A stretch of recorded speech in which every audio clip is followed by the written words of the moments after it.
Welcome to the Capital Gains Tax Solutions podcast, also streaming on Expert CRE Secrets podcast, where we believe most high net worth individuals and those who help them, they struggle with clarifying their capital gains tax deferral options. Not having a clear plan is the enemy, and using a proven tax deferral strategy, such as the Deferred Sales Trust, is the best way to exit your business or real estate. I'm your host, Brett Swarts. Each episode, I'm joined by some of the best real estate, financial, business, and sometimes management and syndication minds in the world, where they share their ideas, deal stories, and inspiration. So together we can make complex tax deferral strategies simple and passive income plans achievable. Our next guest is an expert when it comes to multifamily and brokerage, as well as ownership and management. So he has a vast background. He's out of the great state of New York. He's up in Albany, that is. And he is going to share with us why good relationships matter in real estate. So please welcome to the show with me, Bill Hamel. Bill, how you doing? Very well. Thanks, Brett, for having me on. I appreciate it. Excited to get to know you a little bit better. For our listeners, get to know you for the first time, would you please tell us a little bit more about your story and your current focus? Sure. I have been in multifamily residential real estate for about 27 years. So I had been investing a lot of small properties as I learned the business and learned the property management very well through that process. And recently pivoted to focus on scaling into much larger apartment communities. Excellent. And, I believe we've all been given certain gifts, Bill, in this life, and these gifts are given to us to be a blessing to others. Some people call them superpowers. Some people call them strengths. I want you to go back to that, those high school days, or maybe those college days. Okay. And I'm curious, what are the maybe one or two gifts that you believe you were given, and how do those gifts help how you help and bless other people today? Well, my biggest gift going back was a very strong work ethic. So, that allowed me to, get through some of the trials and tribulations in the early days. Considering I bought my first property at 21 years old, I had limited knowledge in the business other than, reading a book, and off I went investing in small rental properties. So those first, few years was, learning by mistakes and making sure that I would continue working hard to get past any of those mistakes until, I was able to develop that expertise. Awesome. Love it. So let's dive right in to the show, why good relationships matter in real estate. And so what's the best secret you have, or number one tip, guidance, or wisdom that you can share with us with building good relationships? Well, being in property management and in the tenant business, I learned clearly providing as good of a service as we possibly could to our residents, which are also our customers. So just like any business, the better service you provide, you get your comeback customers. In this case, high tenant retention and high tenant referrals, which creates higher profitability in the multifamily space when you aren't turning over apartments and getting people to refer you to their friends and family affects your bottom line. Yeah, 100%, and you have to make sure you're looking out for the long term and for the best interest. And so what have you found to be some of the challenges with, COVID-19 and different things changing with the way relationships are built in some ways, right, or maintained, and social distancing? So what's been how have you guys kind of pivoted and tried to continue to build good relationships with your clients and with your customers?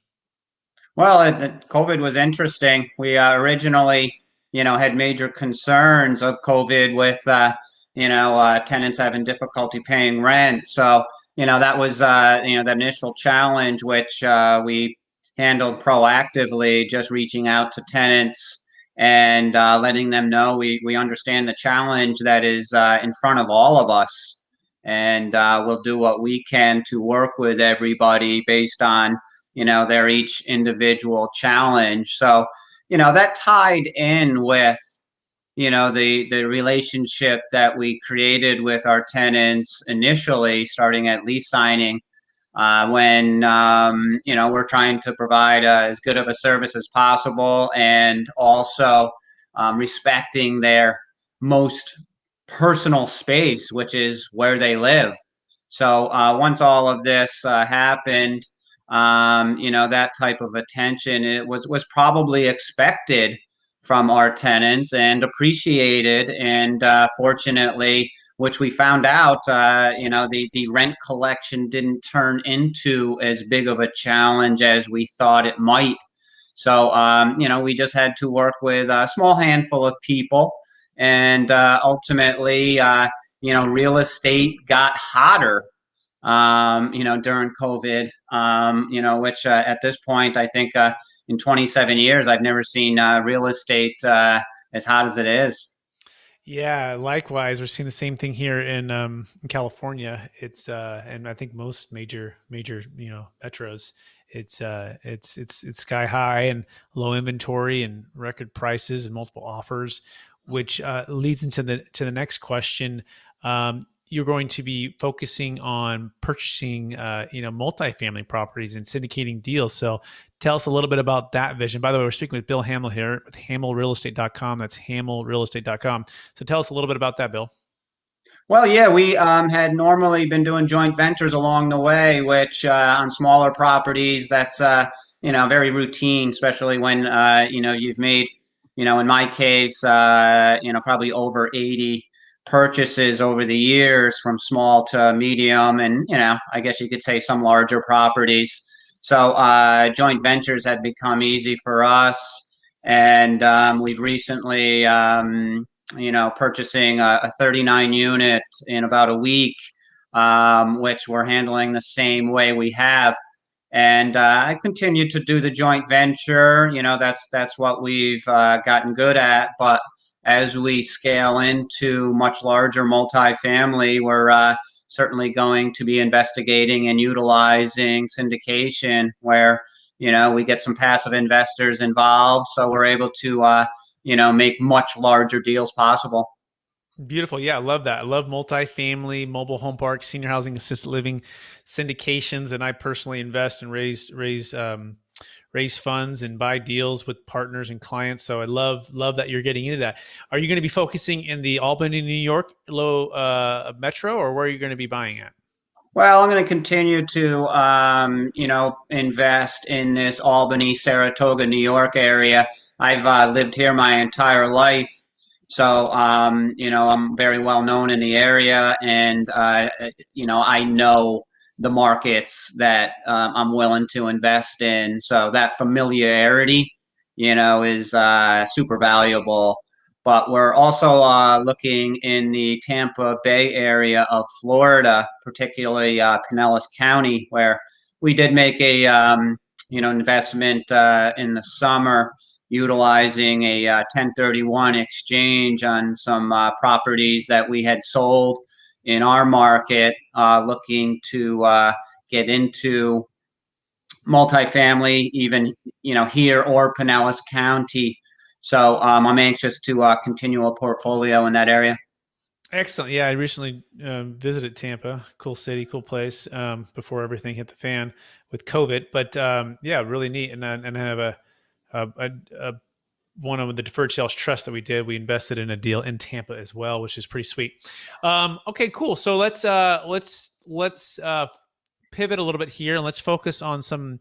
So I'm curious on your wisdom on capital gains tax deferral, and maybe the biggest frustration you or clients have faced when it comes to selling highly appreciated assets and capital gains tax deferral options. So what's the biggest frustration that you face with that for yourself? Well, my original thought back was in 2019.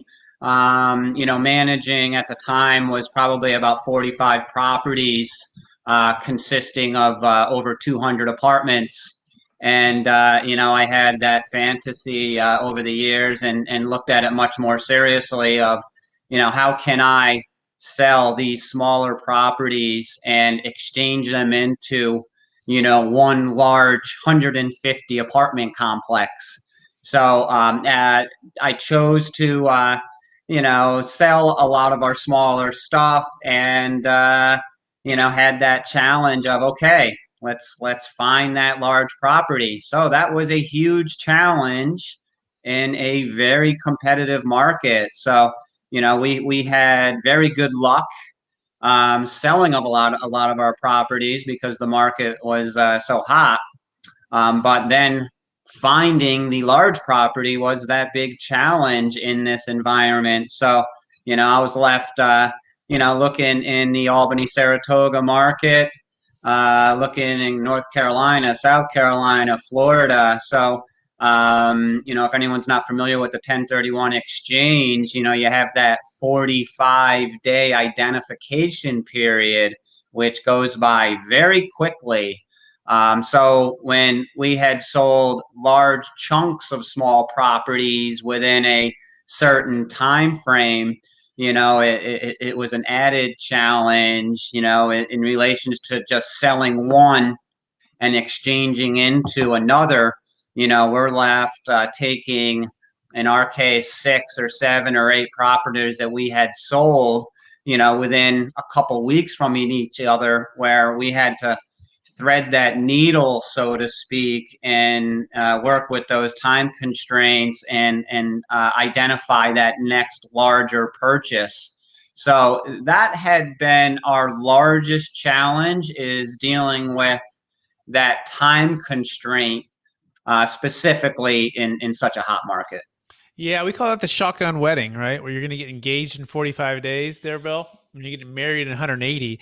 And it really becomes complicated when you got multiple small properties. You're not just trading one property for another, but you're literally trading all these small deals, trying to put it all to the qualified intermediary to gather up enough cash for the down payment for the one larger deal.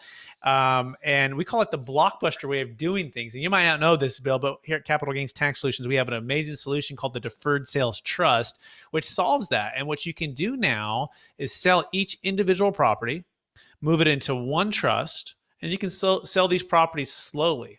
We like to say, go find that ideal primary home family buyer who can get that FHA financing, right?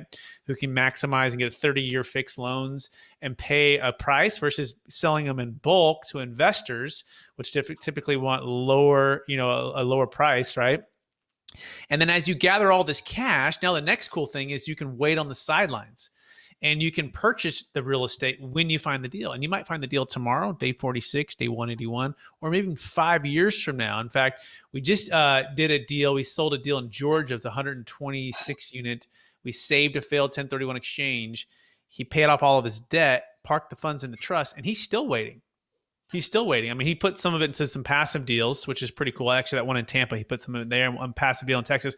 But his thought was, I'm in California. I'm an expert for some areas of California, some areas of Georgia.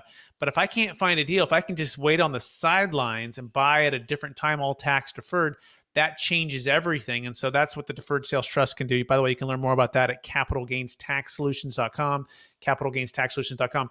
That being said, any thoughts on that, Bill? Have you heard of that before?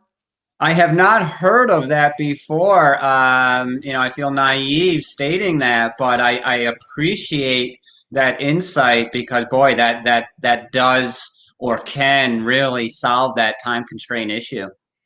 Yeah, 100%. It's transformational once you understand it. And that's part of my story, actually. In 2006, it was the height of the market. I'm at Marcus Millichap helping clients buy and sell multifamily properties. And we learned about the 1031 exchange on about day 3. We also learned about like TICs and Delaware Statutory Trust, which is just another form of 1031. And so we were helping people, but then the market crashed and we went from, making a little bit of money to none for brokers. And then our clients, fighting with the banks, holding on. And we kept identifying that the 1031 was a part of the challenge because people knew it was not a good time to buy in 05, 06, but they felt trapped by that huge 30 to 50% in capital gains tax. And so they used the 1031 exchange. and then they weren't diversified, then they had too much debt, and then the rest is kind of history. Well, with the deferred sales trust, you don't have to do that ever again, and it's not a 1031. So it's why we started our company, honestly, because of what I saw, the pain for friends and family and clients in the great financial crash. And so here we are, and it kind of feels similar. I don't know what you think of the marketplace. Not that I think it's '08 with the debt, but it just feels like things are very, very high, and it feels like it's a great time to sell, not a good time to buy. But what's kind of your take on the marketplace here, Bill? Well, I've been through a few market cycles, so as we all know, it's impossible to predict, precise timing on market shifts. But I do focus in on that 10 or 12-year period of market cycles, and I'm looking back at around 2010 when things were recovering, and here we are 11 years later, and definitely the hottest market I've ever seen. It does make it more dynamic being through COVID, watching something like that happen and actually make the market more hot. So I'm in the same camp. I believe that you should be careful with the aggressive purchasing. So we all have to be in the game, all the time. But I'm looking at things a little bit more conservatively. Stress testing my underwriting, making sure that I'm able to weather any storm that might come about. Very well said. Yeah. And likewise, couldn't agree with you more. And that's why diversification, liquidity, being out of debt, and having timing on your side, we believe are the pillars to creating and preserving more wealth in this marketplace and really any marketplace, but especially when it's highly appreciated. So be cautious, folks out there, with your purchases. That being said, Bill, are you ready for the lightning round? Sure. All right. Knowing what you know now, if you could go back to your 25-year-old self, what's the one golden nugget that you would make sure you would tell yourself to do? I would say to focus on, first of all, what you love doing, which in my case was buying property, portfolioing property, and building that portfolio, and not focusing on the needle mover items and not getting caught up in, the minutia. Very well said. Thank you for that. Focus on what you love doing. Question number 2. What's the number one book you've recommended or gifted the most in the past year? I would say Tony Robbins' Awaken the Giant Within is a book that has meant a lot to me. It covers so much on personal development. Beautiful. I'm going to see Tony Robbins in August. I'm excited. It'll be first live, I think one of his first live stuff since COVID, in Dallas, by the way. It's going to be fun. Cool. Question number 3. What are you curious about right now? What I'm curious about right now is scaling up in real estate. I feel like being in small investments for so many years, it became pretty routine for us. It was become an expertise after doing it so long. But I'm anxious to enter that unknown, that uncertainty of scaling into multifamily, and I'm anxious to see what's on that other side. Beautiful. Um, Favorite leadership quote or theme that you strive to live by? Favorite leadership quote or theme? Um, Good question. I would say, oh, you got me there. Trying to think of. It could be a I would say person. make it happen.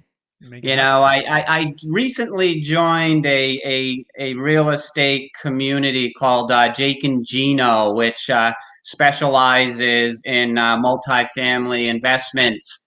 And that's their tagline: "Make it happen." Beautiful. I just had Gino on the show. It was phenomenal. Like three Oh, shows cool. ago. Check that episode out.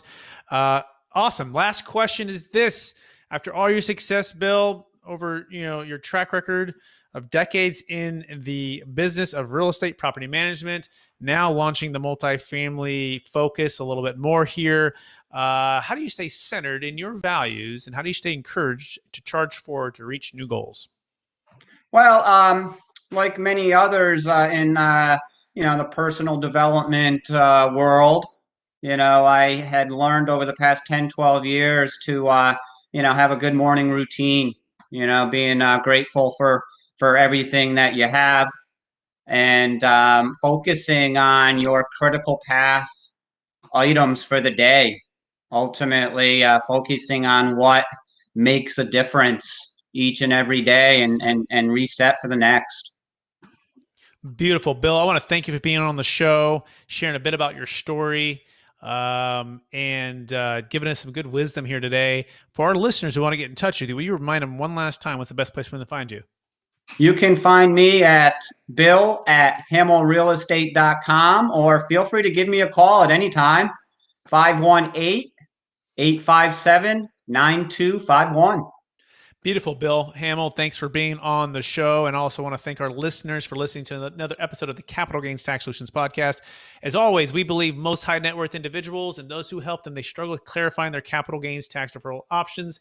Not having a clear plan is the enemy, and using a proven tax deferral strategy, such as the Deferred Sales Trust, is the best way for you to exit your business or real estate. We're also streaming on Expert CRE Secrets. Okay, so if you're listening to this on there, we're really focused on helping realtors and commercial brokers and syndicators level up their business with the Deferred Sales Trust, as well as align strategically with a model which builds teams in a rapid pace and helps more people. That being said, we appreciate you listening to the show, being a part of it. Please rate, review, subscribe,